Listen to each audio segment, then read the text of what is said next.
हे what's up guys, welcome back once again. So दोस्तों, आज की कहानी जो एक्सप्लेन करने जा रहे हैं उसका नाम है शट। वेल, कहानी शुरू होती है एक फार्म हाउस से जो दिखने में कुछ खास नहीं है और ना ही उसकी हालत इतनी अच्छी है, तो जिसकी ओनर अब उसे सेल करने जा रही है, जिसका नाम है जेसिका। ये फार्म हाउस उसके डैड का है जहाँ पे वो खेती करते थे, लेकिन अब यहाँ पर ऐसा कुछ नहीं होता है सिवाय एप्पल के पेड़ के। यहाँ में जेसिका के बारे में कुछ और बातें पता चलती है, जैसे कि वो एक डिवोर्स मॉम है, उसके 2 बच्चे हैं, मेसन और जेसन, जो कि उसके साथ ही रहते हैं और वो अपना खर्चा एप्पल जैम को बेचकर पूरा करती है। लेकिन अब उसका काम कुछ खास नहीं चल रहा है, इसलिए पैसों के लिए वो इस जगह को बेचकर शहर की तरफ जाना चाहती है। लेकिन दिक्कत ये है कि इस जगह को कोई खरीदने को राजी नहीं है, क्योंकि जैसे कि मैंने आपको बताया कि घर की हालत बहुत ही ज्यादा खस्ता है। सीलिंग उखड़ चुकी है, पूरा बाथरूम लीक हो रहा है, बेडरूम में फैन सीलिंग बहुत नीचे है और एक स्टोर रूम है जिसका गेट की हालत इतनी खराब है कि वो बाहर से ही अपने आप बंद हो जाता है। इसके बाद उसे अंदर से कोई खोल नहीं सकता और इन सब चीजों के होने के बावजूद ये लोग जैसे तैसे यहाँ पर दिन गुजार रहे हैं। लेकिन शायद अब ऐसा नहीं होगा, क्योंकि कुछ ही दिनों में इनके साथ बहुत अच्छा या फिर बहुत ही ज्यादा बुरा होने वाला है। यहाँ में रायन के बारे में भी पता चलता है, जो कि जेसिका का एक्स हस्बैंड है। वो यहाँ पर बहुत ही कम आता है क्योंकि वो एक नशेड़ी बन चुका है और जेसिका नहीं चाहती कि उसके बच्चे ये सब होते हुए देखे। यहाँ जेसिका के लिए एक और मुसीबत आ पड़ी थी, वो थी उसके एप्पल जो कि सीजन से पहले ही सड़ चुके थे, जिस वजह से उसे बहुत ज्यादा नुकसान हो चुका है। वेल, अब हर रोज की तरह वो अपने कामों में बिजी होती है। कुछ सामान लेने के लिए वो स्टोर रूम में जाती है, लेकिन जैसे ही हमने आपको बताया था यहाँ का गेट अपने आप बाहर से बंद हो जाता है, तो अब यहाँ उसका गेट बंद हो चुका है और जेसिका को समझ नहीं आता कि वो कैसे खुलेगा।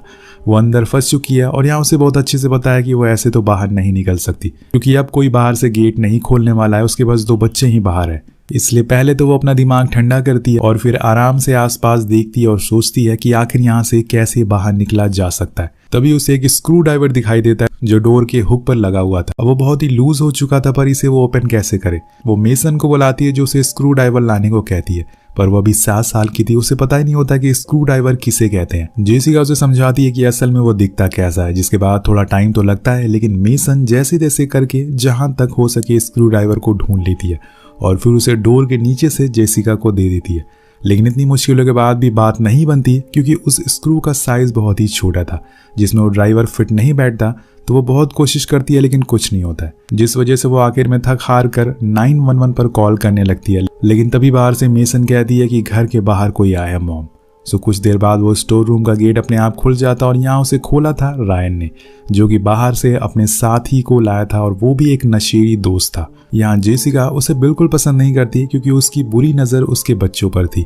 वो फौरन रायन से सैमी को यहाँ से बाहर जाने को कहती है और उसे भी समझाती है कि तुम ये सब छोड़ दो, हमारे बच्चों के बारे में सोचो। लेकिन वो नहीं मानता। इसके बाद वो उसे बताता है कि हम दोनों यहाँ कुछ महीने रहने आएंगे, क्योंकि हमारे पीछे पुलिस पड़ी हुई है और हमारे पास पैसे भी नहीं है। तो जेसिका साफ साफ मना कर देती है और वहां से जाने को बोलती है। अब उन दोनों की बातें यहाँ पर रायन का दोस्त सैमी सुन लेता है। वो रायन से कहता है कि क्यों ना इसे वही स्टोर रूम में बंद कर दो। तो रायन भी उसकी साइड लेता है और फिर वो दोनों उसे पकड़कर उसी स्टोर रूम में बंद कर देते हैं। दोस्तों, अब इस बारी वो डोर के बाहर लकड़ियों को ड्रिल कर देते हैं ताकि वो आसानी से खुल ना सके।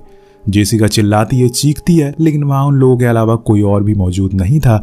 ये सब वो छोटे बच्चे भी देख रहे थे, पर यहाँ वो कुछ नहीं कर सकते थे। इसलिए अब उसे जो भी करना है बहुत ही सोच समझ कर करना होगा। उसके दोनों बच्चे बाहर हैं और दोनों पागल इंसान भी बाहर है और उनके साथ कुछ भी कर सकते हैं। इसलिए वो बार बार रायन से एक ही बात बोलती है कि प्लीज उन बच्चों के साथ कुछ मत करना, उन्हें छोड़ दो, भले ही तुम मुझे मार दो। लेकिन वो दोनों उसका कुछ जवाब नहीं देते और इसी तरह से 4 से 5 घंटे बीत जाते हैं। जेसिका को महसूस होता है कि शायद वो दोनों यहाँ से चले गए हैं, इसलिए वो मेसन को बुलाती है और सारी खिड़की दरवाजे बंद करने को बोलती है। लेकिन जैसे कि आपको पता है, इस घर की सारी चीजें खराब हो चुकी है, उन्हें बंद करने का कोई भी फायदा नहीं है। यहाँ हम एक और चीज गौर करते हैं कि जेसिका के हाथ में एक गहरा चोट लग चुकी है, जिसके ऊपर उसने एक पट्टी भी बांध रखी है, लेकिन समय के साथ साथ ये भी इन्फेक्टेड होता जाएगा। तब ये क्या करेगी, और इसे तो ये भी नहीं पता कि असल में वो दोनों कब तक लौटेंगे। अगर वो नहीं लौटे तो ये बाहर कैसे निकलेगी।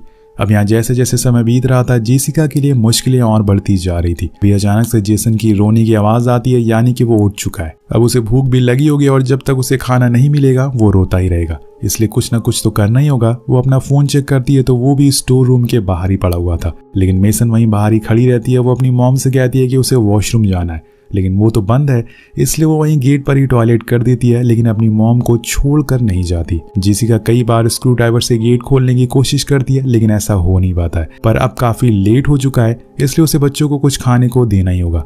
इसलिए वो स्टोर रूम में रखे हुए उसके बनाए वही एप्पल जैम को दे देती है और खुद भी खा लेती है और मेसन को समझाती है कि वो जेसन को भी ऐसे ही खिला दे ताकि वो रोए नहीं। वो उसके बारे में सारी चीजें उसे बताती है कि कैसे उसका ख्याल रखना है जिससे कि वो ज्यादा रोए नहीं, और ये भी बताती है कि उसके पास ही रहना और उससे बात करते रहना। अब इसी तरह से रात हो जाती है। जेसिका अभी भी अंदर फंसी हुई है और बाहर उसकी बेटी मेसन को बहुत डर लग रहा है, इसलिए वो अभी भी गेट के पास ही बैठी। तब जेसिका उसे बताती है कि आज से उसे उसके भाई का ख्याल रखना है और अगर कुछ भी बुरा हुआ तो मुझे आवाज लगाना है और कहीं भी बाहर नहीं जाना है। ये सब बोलते हुए वो दोनों सो जाती हैं और अगली सुबह वो अपने बच्चों को वही जाम दोबारा से खिलाती है।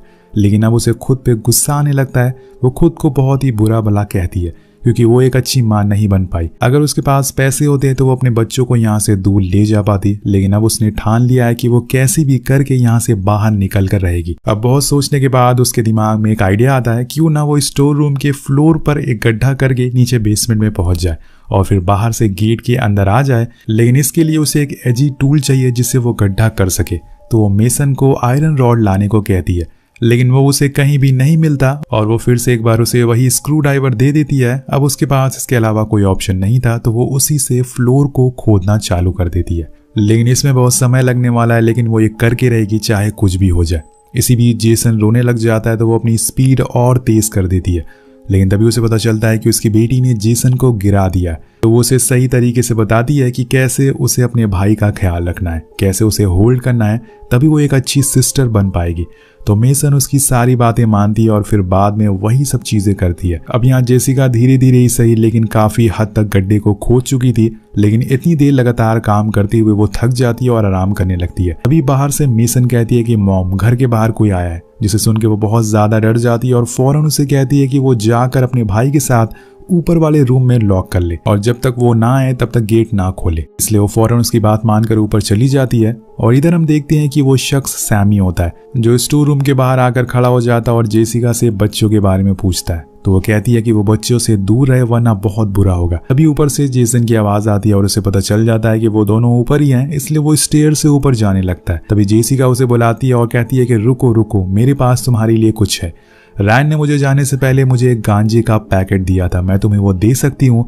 तो वो फौरन वापस आ जाता है क्योंकि उसके लिए गांजे से बड़ी कोई चीज़ नहीं थी और ये बात जेसिका को अच्छे से पता होती है। पर वो आखिर इस चीज़ का फ़ायदा कैसे उठाएगी वो आपको थोड़ी देर में दिख जाएगा। सैमी कहता है कि लाओ मुझे वो पैकेट दे दो, जिसके बाद मैं यहाँ से चला जाऊंगा। लेकिन जेसिका जानती है कि नशा करने के बाद ये और ज़्यादा पागल हो जाएगा, इसलिए वो कहती है कि मैं डोर तक आ नहीं सकती, तुम अपना हाथ अंदर डालो, मैं तुम्हें दे दूंगी।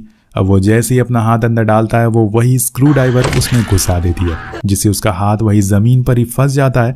वेल, तो जेसिका ने कुछ इस तरह से उस गांजे का इस्तेमाल किया।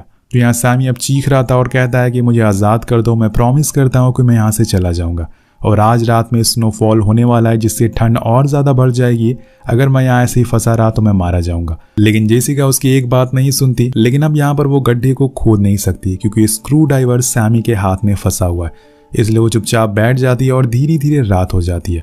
और उस रात में सच में टेम्परेचर बहुत ही गिर जाता है, जिसकी वजह से बाहर लेटा सैमी कांप रहा होता है। वो बार बार जेसिका से कहता है कि मुझे फ्री कर दो, मैं प्रॉमिस करता हूँ मैं तुम्हारे बच्चों को कुछ नहीं करूंगा। इसके बाद वो उसे रैन की कई सारी बातें भी बताता है कि कैसे वो और लड़कियों के साथ बाहर जाकर मिलता है। बल ये सब वो जानबूझकर कर रहा था ताकि वो इरिटेट होकर उसे फ्री कर दे, लेकिन ऐसा होता नहीं है। और तभी अचानक से लाइट चली जाती है। पूरे घर में अंधेरा हो गया था और यहाँ अंधेरे से मेसन को डर लगता है, इसलिए वो नीचे अपनी मॉम के पास आने लगती है और जेसिका उसे आवाज लगा के मना करती है कि बेटा नीचे मत आना, लेकिन वो फिर भी नीचे आ जाती है। अब अंधेरे में उसे वहां सैमी नहीं दिखाई देता, पर सैमी मेसन को देख लेता और उसे पकड़ लेता है, जिसके बाद वो जेसिका को वार्न करता है कि अगर उसने उसे फ्री नहीं किया तो वो जेसन को मार देगा। अब यहाँ वो करे तो करे क्या, तभी उसे वहाँ पेट्रोल मिलता है तो वो सैमी के हाथ पर डाल देती है और आग लगा लेती है, जिससे कि उसका हाथ जलने लगता है और जिस चीज का फायदा उठाकर मेसन वहां से भाग जाती है। लेकिन वो आग ज्यादा भड़क जाती है और स्टोर रूम में भी लग जाती है, जिसे काबू कर पाना बहुत ही मुश्किल हो रहा था, पर वो जैसे तैसे सुबह तक उसे कंट्रोल कर ही लेती है। अब इतना सब कुछ होने के बाद जेसिका अब हार मान चुकी थी। वो बच्चों को बचाते बचाते थक चुकी थी, जिसके बाद वो बस लेट जाती है और सोचती रहती है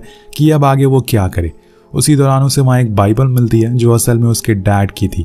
बाइबल में उसे बचपन की उसकी फोटो भी मिलती है और उसे पढ़ते पढ़ते जेसिका को गॉड पर गुस्सा आने लगता है, क्योंकि उसने गॉड की बात हमेशा मानी थी, लेकिन आज उन्होंने उसे यहाँ पर फंसा दिया है। अब उसे कुछ पन्नों में पैसे भी रखे हुए मिलते हैं जो उसके डैड ने रखे थे ताकि कभी किसी मुसीबत में वो उसका इस्तेमाल कर सके।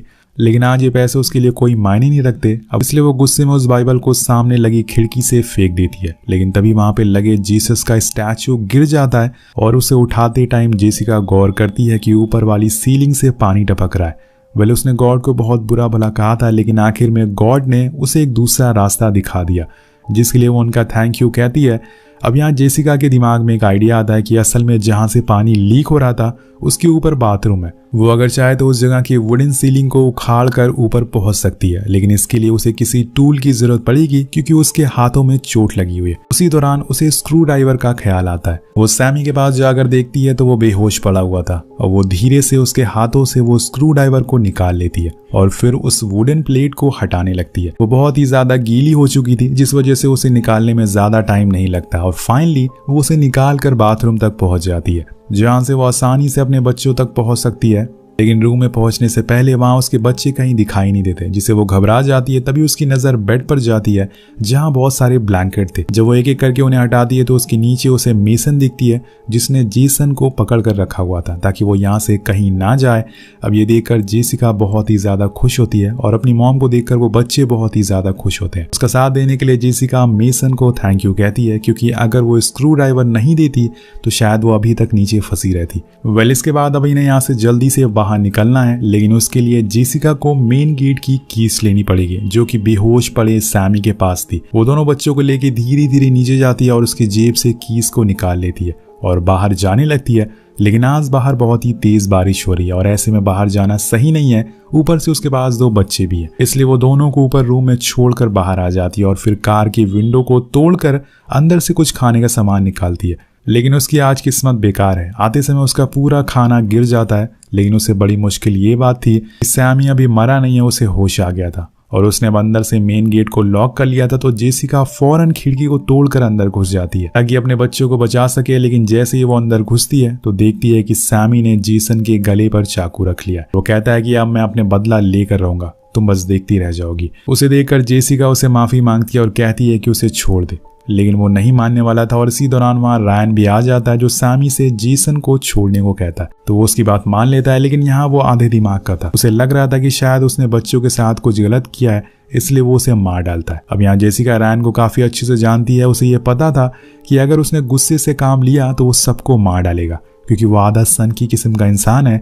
इसलिए वो उसे बहाना बनाती है कि मुझे बच्चों को लेकर डॉक्टर के पास जाना है, लेकिन वो साफ साफ मना कर देता है कि किसी को भी कहीं जाने की जरूरत नहीं है। इसके बाद वो जेसिका को नशा करने के लिए कहता है और खुद भी बच्चों के सामने नशा करने लगता है। लेकिन यहाँ जेसिका उसे थोड़ा इमोशनल ब्लैकमेल करती है कि जैसे उसे उसकी केयर है। तो वो पहले तो उसे कुछ खाने को देती है, जिसके बाद वो उसे ऊपर चलने को कहती है क्योंकि यहाँ पर वो नशा नहीं कर सकती। और रायन को ये सही लगता है तो वो ऊपर आ जाता है। लेकिन यहाँ जेसिका ने एक गेम खेला था, उसने उसके खाने में नींद की गोलियां मिला दी थी जिसका असर अब उस पर होने लगता है और कुछ देर बाद वो समझ जाता है कि उसके साथ कुछ गलत हुआ। इसलिए वो उसके पीछे बंदूक लेकर दौड़ने लगता है। तो जेसिका ऊपर वाले कमरे में पहुंच जाती है। वो भी उसके पीछे था। अब उसे इतनी नींद आ रही थी कि उसकी आंखें खुल नहीं पाती और इसी का फायदा उठाकर वो उसे विंडो से नीचे धक्का दे देती है और गिरते साथ ही उसकी मौत हो जाती है। तो दोस्तों आपको क्या लगता है कि क्या जेसिका ने ये सही किया या फिर उसे अपने हस्बैंड को बचाना चाहिए था? अब धीरे धीरे समय बीत जाता है। जेसिका ने उस जगह को छोड़ा नहीं बल्कि अब उसने उस फार्म हाउस को रीनोवेट कर दिया है। उसका एप्पल जैम का बिजनेस भी अच्छा चलता है, लेकिन उसके शरीर पर कुछ चोट के निशान आज भी हैं जो उसे उस दिन की याद दिलाते हैं। जेसिका अगर चाहती तो अपने बच्चों को छोड़ देती और नशा करने लगती, लेकिन खुद भी और अपने बच्चों को हमेशा उसने लड़ना सिखाया, जैसे कि मेसन जिसने उसका बहुत साथ दिया। और ये सारी चीजें उसे मोटिवेट करती है जिससे कि उसे आगे बढ़ने की हिम्मत मिलती है। वेल गाइस, जाने से पहले आपको बताना चाहूंगा कि हमने एक दूसरा चैनल बनाया है और कई बार हम बता भी चुके हैं, तो फटाफट जाइए हमारे दूसरे चैनल को सब्सक्राइब करिए जिस पर भी आपको अलग अलग तरह की अमेजिंग कहानियां देखने को मिलेंगी। वेल, ये कहानी आपको कैसी लगी नीचे कमेंट करके जरूर बताइएगा और दूसरे चैनल का लिंक भी आपको नीचे कमेंट बॉक्स में मिल जाएगा। Peace out.